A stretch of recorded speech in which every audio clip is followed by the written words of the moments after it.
What's up, YouTube? Fans here to talk about One Piece Chapter 832, Germa Kingdom. Man, so this chapter starts off with, we see the trees talking, and it's pretty obvious they're fucking around with the straw hats. And I'm like, Oda, what the fuck is this guy on?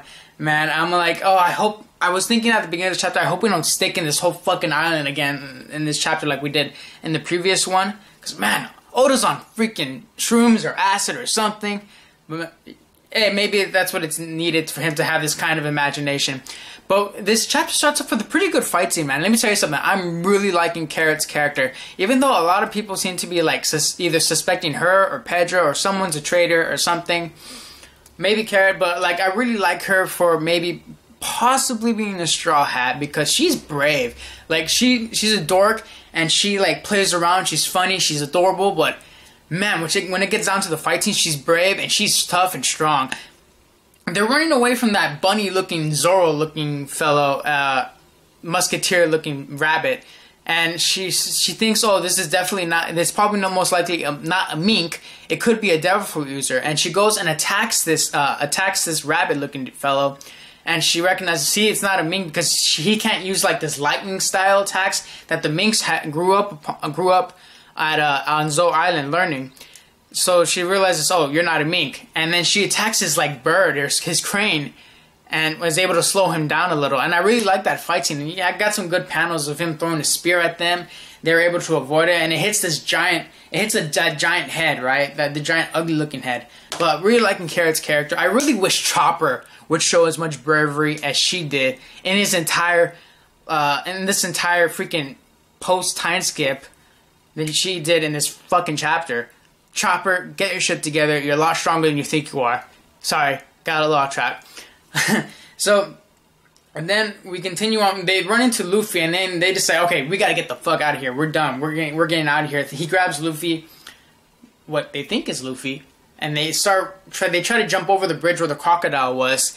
And then Nami's like, "We gotta get out of here. We gotta get to the shore." And then they end up at the same place. I'm like, "Oh Christ, are they gonna do this gag the whole chapter?" I was like, and they did it like I think 3 times of them running and then them ending up at the same place. Because I hate that gag. It's been so overused. But I'm so glad Oda only did it like a couple of times before they actually began to caught on and notice that the trees are actually alive.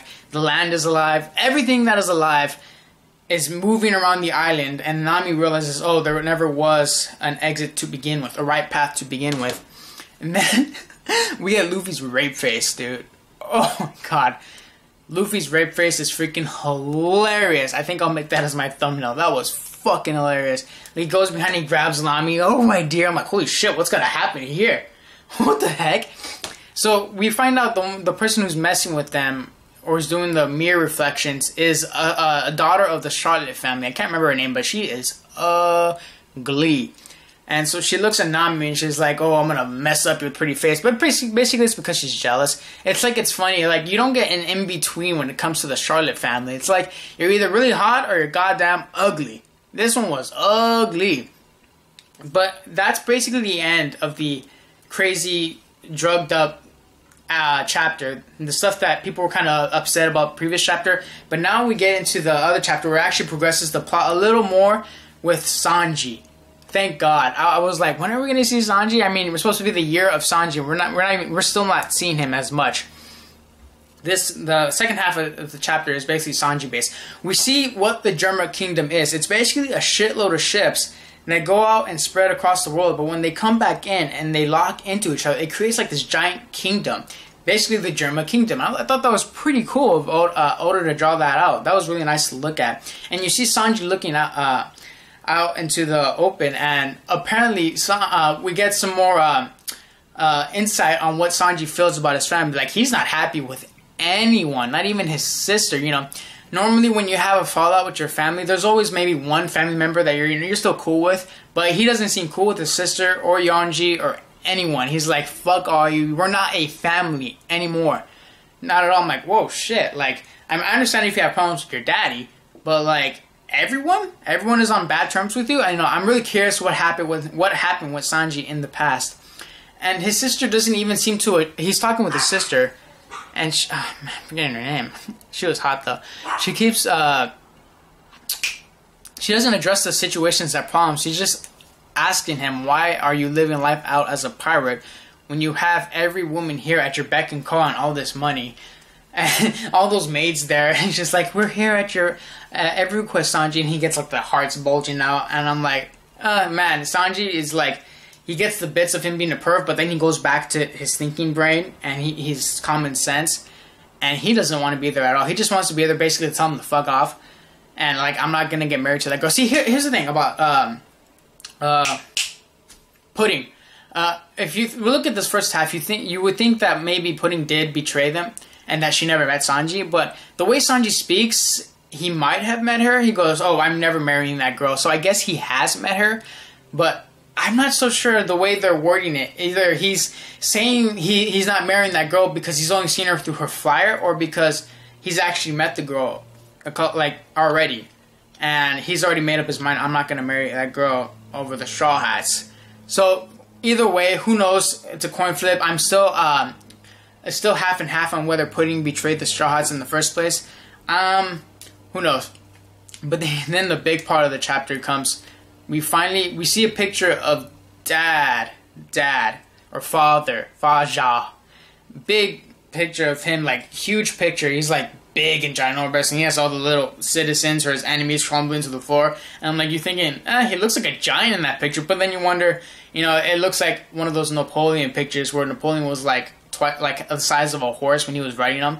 So it's probably an exaggeration, and it is. We finally meet his dad, Vince Smoke GGG, I think that's the name, and he's a big dude. He's pretty tall. I think he might be as tall as an admiral, maybe a little shorter. He looks a little shorter than Doflamingo, but he's a big dude. He's got these long hair, mange, like he looks like a lioness type Wizard of Oz shit with that hair, but he's got a helmet and you don't see his eyebrows. See, I wonder if that was from like his mom's side of the family.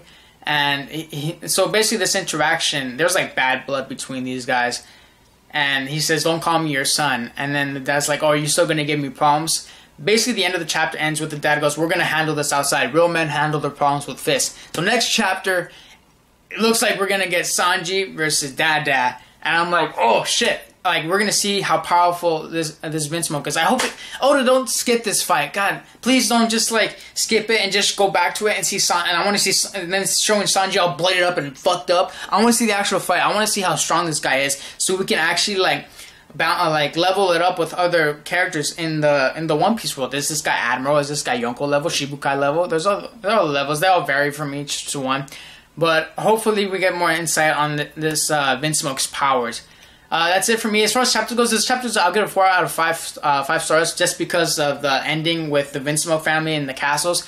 Really like this chapter. Hope for a good one next week. That's it, guys. Fantart out.